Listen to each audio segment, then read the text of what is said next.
Je reconnais les faits. Être l'auteur de la disparition de mon épouse. Je dormais mal depuis quelque temps. Je me réveillais souvent la nuit et j'allais fumer une cigarette pour me détendre car j'étais stressé. Ce soir-là, je me suis réveillé dans la nuit. Je pense vers 1h ou 1h30, mais je ne pourrais pas être plus précis. Je suis allé dans le salon et Delphine m'a tout de suite dit « Qu'est-ce que tu fous là ?» Je lui ai répondu « Qu'est-ce que ça peut te foutre comme tu as demandé le divorce, je n'ai plus de compte à te rendre. » Et Delphine m'a dit « T'es qu'une merde, un toxico de merde, je fais bien de me barrer, personne ne voudra de toi. » Elle m'a montré son téléphone en le brandissant vers moi. J'ai eu l'impression que c'était une photo d'elle un peu sexy, mais je n'ai pas bien vu. Elle m'a dit quelque chose qui m'a fait péter les plombs, j'ai vrillé. Elle a dit « Maintenant j'ai plus rien à perdre, je peux te l'avouer, j'en ai trouvé un qui me fait mieux l'amour que toi. » Je voulais qu'elle se taise, je l'ai attrapée par le cou et j'ai serré, je disais « Tais-toi, tais-toi, je t'en supplie, tais-toi. » Je voulais que ça s'arrête, qu'elle se taise. Je regardais mes pieds, car je ne voulais pas croiser son regard. Je me souviens aussi que je serrais. Je répétais en boucle 30, 40, 50 fois, je ne sais pas. Tais-toi. Elle est tombée inerte. Il m'a fallu quelques instants pour réaliser que je venais de tuer la mère de mes enfants. Je suis en panique, je suis tétanisé. Je me suis dit qu'il ne fallait pas que mes enfants voient leur mère comme ça et qu'ils allaient m'en vouloir. Je me suis dit qu'il fallait que je la cache. Je l'ai chargée sur mon épaule et je l'ai déposée dans le coffre de la voiture. Je ne savais pas où aller. Je n'avais pas d'objectif précis. J'ai descendu la rue au point mort pour ne pas réveiller les voisins. Je me souvenais avoir vu des monticules de terreau que j'avais vus avant dans le cadre d'un chantier. Je me suis dit que j'allais la mettre là-bas. Je me suis dit que j'allais la mettre là. J'ai évacué de la terre entre deux monticules de terreau. Ce qui était le plus près de la route, j'ai utilisé mes mains pour faire ça. Comme c'était du terreau, c'était facile. J'ai creusé comme je pouvais.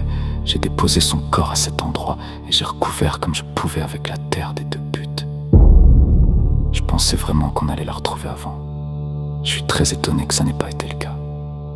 Je suis rentré à la maison. J'ai vérifié que les enfants dormaient bien. J'ai vu le téléphone de Delphine. Je l'ai pris avec une paire de boots et un manteau à elle et j'ai tout jeté dans la poubelle voisin à 50 mètres de la maison. J'ai réalisé que j'avais commis quelque chose d'abominable. Après, je me suis enferré dans mon mensonge, avec la pression des enquêteurs, la pression médiatique, la pression des juges. Je ne savais pas comment faire pour me sortir de mon mensonge. Je pense beaucoup à mes enfants. J'ai peur qu'ils m'en veuillent, qu'ils ne veulent plus me parler. J'ai d'énormes remords par rapport à Delphine, à ma belle-mère, à mes enfants. Je pense beaucoup à eux.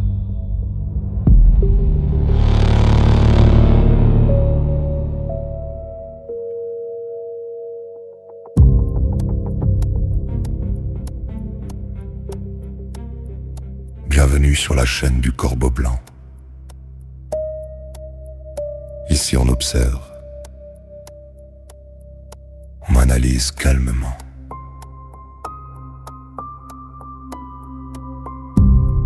Pas d'accusations lancées au hasard, seulement des faits, du factuel. On prend un fil discret dans l'histoire et on le déroule, sans jamais le casser. On dépoussière les faits oubliés. On observe les traces laissées. Ici, aucune accusation déclarée, seulement des analyses mesurées. La présomption d'innocence est la loi, une règle essentielle que l'on suit pas à pas. Nous ne cherchons pas qui, nous cherchons quand, comment et surtout pourquoi. L'analyse commence à présent. Bienvenue.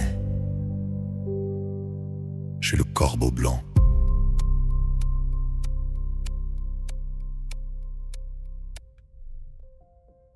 Le 15 juillet 2026, après 5 ans de silence, Cédric Jubilard a parlé. Devant une magistrate de la cour d'appel de Toulouse, il a reconnu être l'auteur de la mort de sa femme, Delphine Ossaguet. Mais un aveu n'est pas une vérité, c'est un récit. Et ce récit, minute par minute, je vais vous le dérouler. Pas pour vous raconter une histoire bien ficelée, mais pour pointer à chaque étape ce qui ne colle pas. Parce que ce que Cédric Jubilard a dit à la justice elle-même le qualifie déjà de récit livré sans contradiction, mais émaillé d'incohérences. Selon son récit, la soirée commence de façon banale, presque tendre. Vers 22h30, Delphine et Louis viennent lui faire un câlin pour lui souhaiter bonne nuit. Puis, il dit s'être couché seul et s'être réveillé vers 1h, 1h30 du matin. Il se rend au salon, Delphine s'y trouve déjà. Je suis allé dans le salon et Delphine m'a tout de suite dit « Qu'est-ce que tu fous là ?» Je lui ai répondu « Qu'est-ce que ça peut te foutre comme tu as demandé le divorce, je n'ai plus de compte à te rendre. » Et Delphine m'a dit « T'es qu'une merde, un toxico de merde, je fais bien de me barrer, personne ne voudra de toi. » Arrêtons-nous là, car pour moi, il y a déjà une zone d'ombre comportementale à cet instant. Rappelez-vous, à 22h30, selon Cédric Jubilard lui-même, la soirée se termine sur un geste d'affection. Delphine vient l'embrasser avec Louis pour lui dire bonne nuit. 2 à 3 heures plus tard, dans son propre récit, la même Delphine l'accueille au salon par une agression verbale immédiate, sans transition ni explication de ce qui aurait entre-temps fait basculer son attitude. Un climat de tendresse qui se change en hostilité frontale dès les premiers mots, sans qu'aucun élément du récit ne vienne combler cet écart. Je dormais mal depuis quelque temps. Je me réveillais souvent la nuit et j'allais fumer une cigarette pour me détendre car j'étais stressé. Ce soir-là, je me suis réveillé dans la nuit. Je pense vers 1h ou 1h30, mais je ne pourrais pas être plus précis. Nous voici dans une zone d'ombre temporelle. L'horaire ne colle pas. Tout part de cette phrase, Cédric Jubilard dit s'être réveillé vers 1h, 1h30. C'est cet horaire qui pose problème. Et c'est lui qui, en creux, explique aussi la bascule comportementale que je viens d'évoquer. Car si l'on suit 2 sources indépendantes, la dispute n'a pas eu lieu à 1h ou 1h30, mais près de 2 heures plus tôt. D'un côté, Louis, le fils aîné du couple, a été entendu à 3 reprises par les gendarmes dans une salle Mélanie conçue pour recueillir la parole d'un enfant sans le faire répéter son récit. Une première fois, le 18 décembre 2020, quelques jours à peine après la disparition de sa mère. Une seconde fois, le 21 janvier 2021, puis une troisième fois devant les juges d'instruction. À chaque fois, le tableau se précise. Il dit avoir entendu des cris depuis sa chambre, avoir vu par l'entrebâillement de la porte ses parents se disputer et s'empoigner, et avoir volontairement fait du bruit pour tenter de les séparer. Louis finira par livrer un détail qui permet de dater la scène avec une précision troublante. Papa et maman se disputaient devant le sapin décoré. Or, c'est bien le 15 décembre 2020 que Delphine s'était rendue au supermarché pour acheter les décorations de Noël. Une sortie confirmée par les images de vidéosurveillance du parking. Louis ajoute un autre détail qui résonnera plus tard dans ce récit. Sa mère portait ses lunettes au moment de la dispute. De l'autre, 2 voisines, une mère et sa fille adolescente, qui se trouvaient ensemble au même endroit ce soir-là. La mère fumait une cigarette devant chez elle, sa fille à ses côtés. Tous deux ont entendu des cris de femmes et des aboiements de chiens vers 23h. Un horaire qu'elles avaient donné aux enquêteurs dès l'origine sans jamais varier. Une mise en situation a même restitué la scène à 23h07 précisément. Face à cette convergence entre 2 sources qui n'ont aucun lien entre elles, l'enfant du foyer d'un côté, une mère et sa fille de l'autre, Cédric Jubilard n'a qu'une réponse. Je pense qu'il confond les soirées, dit-il à propos de son fils tout en reconnaissant qu'il y a eu des disputes, mais pas selon lui celle-là. Reste une question qu'aucune confusion d'enfants ne suffit à expliquer. Pourquoi des voisines extérieures au foyer situeraient-elles la même dispute au même moment ? 2 heures, ce n'est pas un détail d'horloge. C'est tout l'enchaînement de la nuit qui doit être rejoué autrement si l'on suit le nouveau récit. C'est ce même décalage qui rend la bascule comportementale de la tendresse du soir à l'hostilité immédiate encore plus difficile à tenir. Elle m'a montré son téléphone en le brandissant vers moi. J'ai eu l'impression que c'était une photo d'elle un peu sexy, mais je n'ai pas bien vu. Elle m'a dit quelque chose qui m'a fait péter les plombs. J'ai vrillé. Elle a dit « Maintenant, j'ai plus rien à perdre. Je peux te l'avouer, j'en ai trouvé un qui me fait mieux l'amour que toi. » Revenons sur cette phrase. Cédric Jubilard la présente lui-même comme le point de bascule. C'est cette phrase qui, selon lui, l'aurait fait péter un plomb, l'aurait fait vriller. Il faut nommer les choses. Ce n'est pas un simple élément déclencheur, c'est le mobile. la raison pour laquelle on passe à l'acte, ici l'humiliation, la révélation d'une infidélité, dans un contexte de séparation déjà entamé. Il faut être clair sur un point. Le crime passionnel n'existe pas en droit. Ce n'est pas une catégorie juridique, ce n'est écrit dans aucun code pénal, c'est une expression journalistique, sociologique, qui appartient au langage courant, pas au langage du droit. La loi ne connaît que deux choses. Il y a eu intention de donner la mort ou il n'y a pas eu. Un mobile amoureux, une trahison, une humiliation, tout cela peut expliquer pourquoi un homme passe à l'acte. Rien de tout cela ne dit en soi s'il a voulu tuer ou seulement faire taire. Le mobile éclaire le pourquoi, il ne répond jamais à la question du droit, qui est « le voulait-il » ? Je voulais qu'elle se taise, je l'ai attrapée par le cou et j'ai serré. Je disais « tais-toi, tais-toi, je t'en supplie, tais-toi ». Je voulais que ça s'arrête, qu'elle se taise. Je regardais mes pieds, car je ne voulais pas croiser son regard. Je me souviens aussi que je serrais. Je répétais en boucle 30, 40, 50 fois, je ne sais pas. Tais-toi. Elle est tombée inerte. Il m'a fallu quelques instants pour réaliser que je venais de tuer la mère de mes enfants. Cédric Jubilard décrit ensuite un étranglement manuel, pendant lequel il répète « tais-toi, tais-toi, je t'en supplie, tais-toi ». Attention, ici à ne pas aller plus loin que ce que le récit dit réellement. Il ne précise pas que chaque « tais-toi » correspond à un resserrement plus fort. Ce lien-là n'est pas établi par ses propres mots.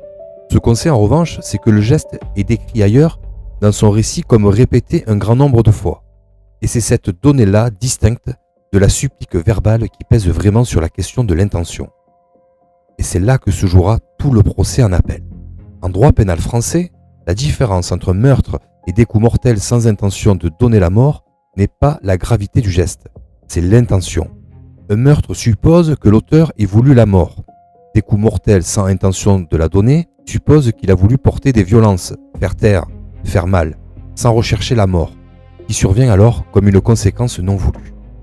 Mais cette intention n'a pas besoin d'exister avant le geste, elle peut se former pendant. Un homme peut commencer un geste sans vouloir tuer et basculer au fil de ce geste dans la conscience qu'il est en train de donner la mort, et continuer quand même.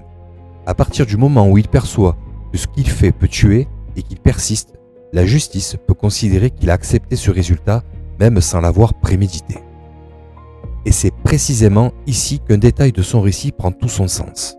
Cédric Jubilard dit avoir regardé ses propres pieds pendant le geste pour ne pas croiser le regard de Delphine. À première vue, c'est un détail presque anodin, mais cette phrase le place dans l'incapacité de voir ce qui se passe sur le visage de Delphine. Le moment où elle cesse de se débattre, où son regard change, où elle bascule vers l'inconscience. Tout construit, en creux, un homme qui n'aurait pas pu voir qu'il était en train de la tuer. Sauf qu'un étranglement manuel n'est pas instantané. C'est un geste que son auteur a à chaque instant l'occasion d'arrêter, qu'il regarde ou non le visage de sa victime. Ne pas voir n'est pas ne pas savoir. Et c'est ici que tout se joue vraiment, en termes de peine. Si les faits sont requalifiés en coup mortel sans intention de donner la mort, Cédric Jubilard risque entre 15 et 20 ans de réclusion criminelle.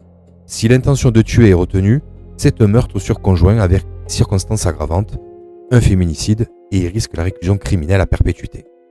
Or, Cédric Jubilard avait été jugé en première instance à 30 ans de réclusion pour le meurtre de Delphine Ossaguel. Son nouveau récit, livré 5 ans plus tard, s'inscrit donc après cette condamnation, et non dans le vide. On peut légitimement se demander si chacun des éléments qui le composent, le mobile qui humanise le geste, les tais-toi qui en font une supplique plutôt qu'une volonté, le regard détourné qui en écarterait la conscience, n'iraient pas pris ensemble dans le même sens, celui d'une requalification qui ferait passer sa peine du meurtre vers la fourchette de 15 à 20 ans. Ce n'est évidemment ni à moi ni à ce document de trancher cette question, mais c'est précisément celle que la Cour d'appel devra se poser. Le récit officiel de Cédric Jubilard décrit un geste précis, un étranglement à main nue, face à Delphine, les deux mains autour du cou, le regard baissé vers ses propres pieds pour ne pas croiser celui de sa victime. Mais ce n'est pas la seule version du geste qui existe dans ce dossier. Jennifer, son ex-compagne, rencontrée par courrier puis au parloir pendant sa détention entre 2021 et 2025, a témoigné avoir reçu ses aveux avant même se livrer à la justice en juillet 2026. Selon elle, Cédric Jubilard lui aurait dit Je l'ai étranglé et lui aurais montré le geste directement sur elle pour illustrer comment il avait fait sur Delphine. Non pas 2 mains sur la gorge, mais une clé de coude, un bras replié passé autour du cou. Il ne s'agissait pas d'une agression, c'était une démonstration, un geste mimé pour montrer concrètement la mécanique du geste. Techniquement, ce que cette démonstration décrit n'est pas du tout le même geste que celui de son récit officiel. Une strangulation manuelle, à 2 mains face à la victime, est un geste de force brute. On referme les doigts, on serre. Une clé de coude est un geste de contrôle. Le bras encercle le cou et vient comprimer, souvent en tirant l'adversaire vers l'arrière ou sur le côté, dans une posture qui suppose que l'auteur ne se trouve derrière ou latéralement et qui immobilise davantage la victime. Elle a moins de prise pour se dégager, moins de possibilités de porter les mains à son propre cou pour desserrer l'étreinte. C'est un geste qu'on retrouve dans les sports de combat et les techniques d'immobilisation. Précisément parce qu'il permet de maintenir une pression continue et régulière avec moins d'efforts et plus de contrôle qu'un simple serrement à 2 mains. Si l'on suit cette version, la question de l'intention change de nature. Un homme qui referme ses mains sur une gorge, dans la panique face à sa victime, peut construire un récit où le geste lui échappe, où il perd le contrôle. Un homme qui immobilise sa victime par une clé technique depuis l'arrière et qui est capable des années plus tard de la reproduire avec précision sur quelqu'un d'autre pour le montrer, exerce sur ce geste une maîtrise qui rend plus difficile de soutenir qu'il ne savait pas ce qu'il faisait ni combien de temps cela durait. À cela s'ajoute un autre élément livré par Jennifer. Elle rapporte que Cédric Jubilard lui aurait confié avoir serré Delphine si fort qu'un médecin légiste avait relevé sur son propre avant-bras à lui une marque que les enquêteurs n'avaient pas pu dater, et qu'il aurait expliqué en disant qu'il se l'était faite au travail en transportant du parquet flottant. Cette explication alternative reste à ce stade à vérifier plutôt qu'à retenir telle qu'elle. Rien de tout cela n'est tranché. Cédric Jubilard n'a jamais confirmé la version de la clé de coude dans son récit officiel. Il appartiendra à la cour d'appel d'apprécier la fiabilité et le poids de ses témoignages face à ses propres aveux. Mais la question posée est directe. Entre une strangulation manuelle face à face, qui peut se raconter comme un débordement, et une clé de coude par derrière, un geste que son auteur est capable de rejouer avec précision des années plus tard, laquelle des deux versions est la plus compatible avec une intention de donner la mort ? Un élément matériel du dossier peut nous aider à répondre à cette question. Techniquement, ce n'est pas du tout le même geste. Une strangulation manuelle à 2 mains face à la victime laisse les bras de celle-ci entièrement libres. Elle peut griffer, frapper, agripper les poignets de son agresseur, tenter de le repousser. Une clé de coude, elle, immobilise depuis l'arrière ou le côté. Le bras qui encercle le cou bloque en partie le buste et les épaules, réduit l'espace de mouvement et rend beaucoup plus difficile toute tentative de défense active avec les mains. Or, lors du procès aux assises, la défense elle-même a insisté sur ce point. Aucune trace de sang, aucune trace de coup porté ou reçu, aucune trace de lutte n'a été relevée sur la scène. C'est précisément là que les deux versions cessent d'être équivalentes. Si l'on suit le récit officiel, une strangulation manuelle prolongée face à face, répétée 30, 40, 50 fois, il est difficile d'imaginer que Delphine soit restée totalement passive. Les mains de son agresseur sont sur sa gorge. Les siennes sont libres. Et un geste de défense, de griffure ou simplement de tentative pour desserrer les doigts qui l'étrangle serait la réaction la plus élémentaire, la plus automatique face à l'asphyxie. L'absence totale de traces dans ce scénario est une incohérence. Cette même absence de traces, en revanche, s'explique beaucoup plus naturellement dans le scénario d'une clé de coude par derrière. Une victime immobilisée depuis l'arrière, bras et buste partiellement bloqués, a beaucoup moins de prise pour se débattre, moins d'espace pour griffer ou frapper, moins de moyens pour laisser une trace de résistance sur son agresseur ou sur elle-même. Ce n'est pas qu'elle ne se serait pas défendue, c'est que la position même du geste rend cette défense beaucoup plus difficile à exercer et beaucoup moins susceptible de laisser une marque. Autrement dit, l'absence de traces de lutte présentée par la défense comme un argument en faveur de la version officielle colle en réalité moins bien avec cette version qu'avec celle que décrit Jennifer. Une strangulation manuelle face à face, sans la moindre trace de résistance, est l'exception. Reste un élément que je ne peux pas trancher aujourd'hui, faute d'expertise suffisante à ce stade. Les lunettes de Delphine. Retrouvées cassées dans la maison, une branche derrière le canapé, je ne dispose pas des éléments qui permettrait d'affirmer si cette casse est liée à une trace de lutte, à un coup porté ou à une strangulation menée de face ou par derrière. C'est une pièce du dossier qui reste pour l'instant une question ouverte et qui devrait être, elle aussi, éclairée par la cour d'appel.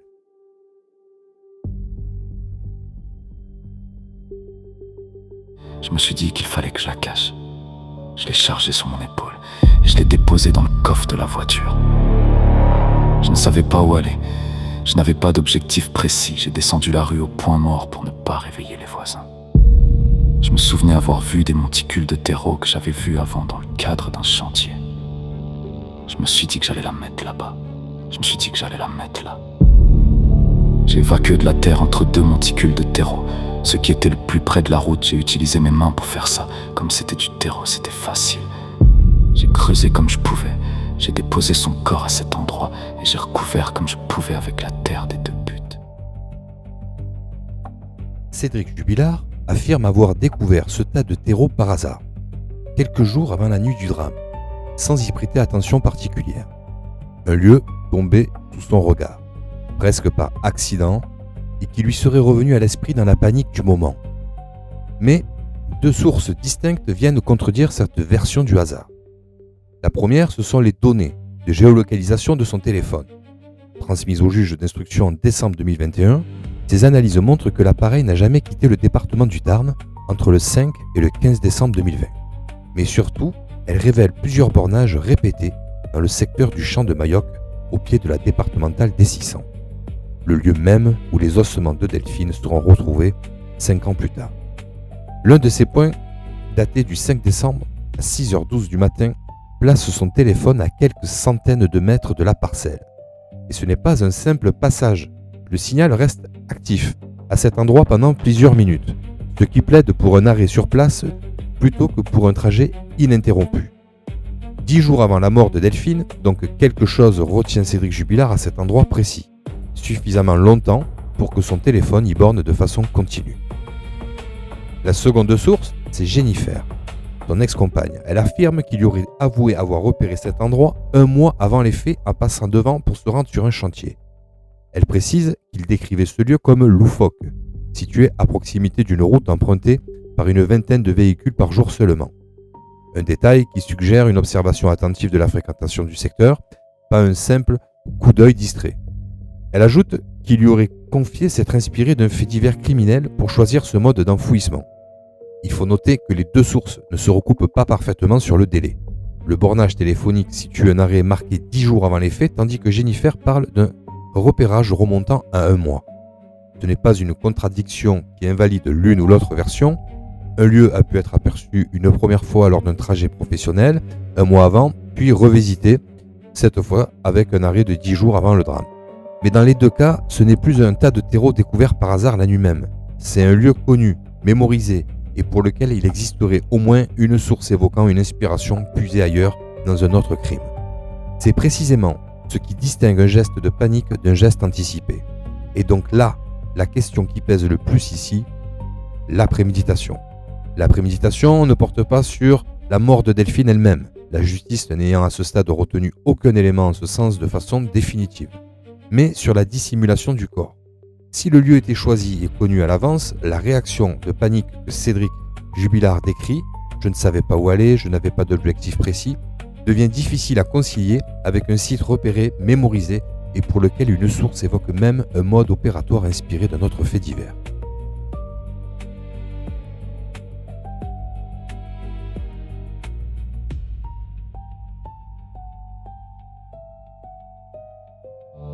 Je suis rentré à la maison.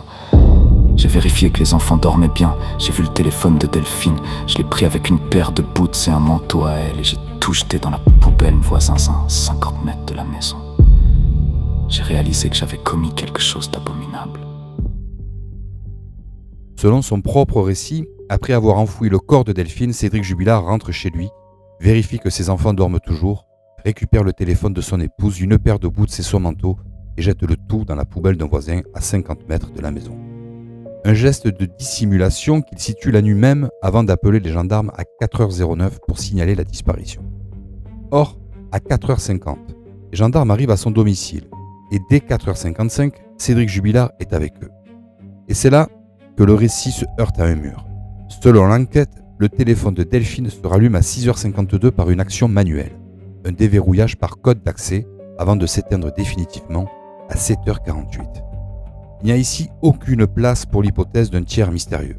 Personne d'autre que Cédric Jubilard n'a de raison plausible de connaître le code d'accès de Delphine, ni le motif pour aller récupérer le téléphone dans une poubelle à cette heure précise. Logiquement, c'est donc bien lui et lui seul qui déverrouille le téléphone à 6h52. Mais c'est précisément ce qui fait s'effondrer sa propre chronologie. S'il est celui qui déverrouille le téléphone à 6h52, cela signifie qu'à cet instant, il a encore en sa possession, ou qu'il vient de le récupérer.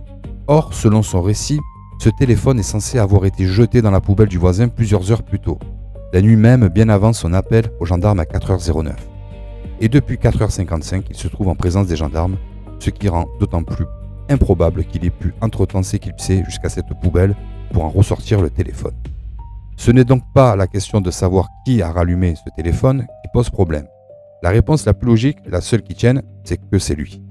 Le problème, c'est que ces simples faits contredisent directement la version qu'il donne du moment où il s'en serait débarrassé. Soit il a gardé ce téléphone sur lui bien plus longtemps qu'il ne le dit et ne l'a jeté que plus tard dans la matinée après l'avoir consulté, soit il est retourné le chercher lui-même à un moment qu'il ne mentionne à aucun endroit de son récit. Dans les deux cas, la version d'un objet jeté la nuit même dans la foulée de l'enfouissement ne peut pas être exacte si c'est bien lui qui à 6h52 tape le code de sa femme sur ce même appareil. Les semaines et les mois précédant sa mort, Cédric Jubilard a multiplié les tentatives pour surveiller son épouse. Géolocalisation de son téléphone, consultation de ses relevés bancaires pour suivre ses retraits et ses déplacements, un homme qui cherche depuis longtemps à savoir tout ce qu'elle lui cache. Et pourtant, cette nuit-là, alors qu'il tient enfin entre ses mains l'appareil qu'il n'a jamais réussi à consulter directement, il dit ne l'avoir jamais ouvert, de s'en être jamais servi, se contentant, selon son récit, de le jeter aussitôt dans la poubelle du voisin. Difficile de concilier cet empressement à s'en débarrasser avec l'obsession de contrôle qu'il avait manifestée jusque-là. Ni le téléphone de Delphine, ni sa doudoune blanche, décrite comme portée ce soir-là, n'ont été retrouvés dans la poubelle du voisin, ni ailleurs, ni même les boots.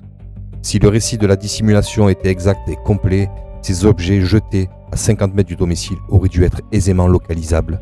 Leur absence interroge, oubli dans le récit, disparition ailleurs ou éléments encore non éclaircis du parcours de la nuit.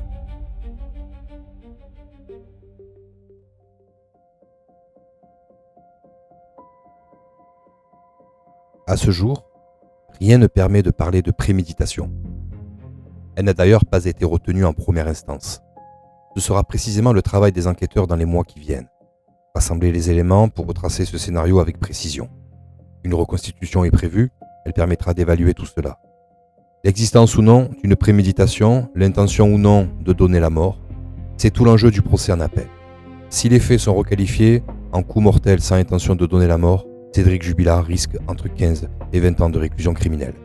Et si l'intention de tuer est retenue, on reste sur un meurtre sur conjoint avec circonstances aggravantes. Il risque alors la réclusion criminelle à perpétuité. Une heure qui ne correspond pas aux témoins de l'époque, un climat affectueux qui bascule sans transition, un geste dont l'intention reste à qualifier et dont la géométrie elle-même est mise en doute par l'absence de traces de lutte et le mystère des lunettes cassées. Un site de dissimulation peut être repéré bien avant les faits, un téléphone rallumé et déverrouillé après sa prétendue disparition par un mari qui pourtant ne l'aurait jamais consulté. Des objets restent introuvables. Le procès en appel de Cédric Jubilard, désormais attendu au premier semestre 2027, devra trancher entre le récit qu'il a livré et les éléments matériels du dossier. Aveu ne veut pas dire vérité entière, c'est justement le travail de la justice dans les mois qui viennent, de le vérifier point par point.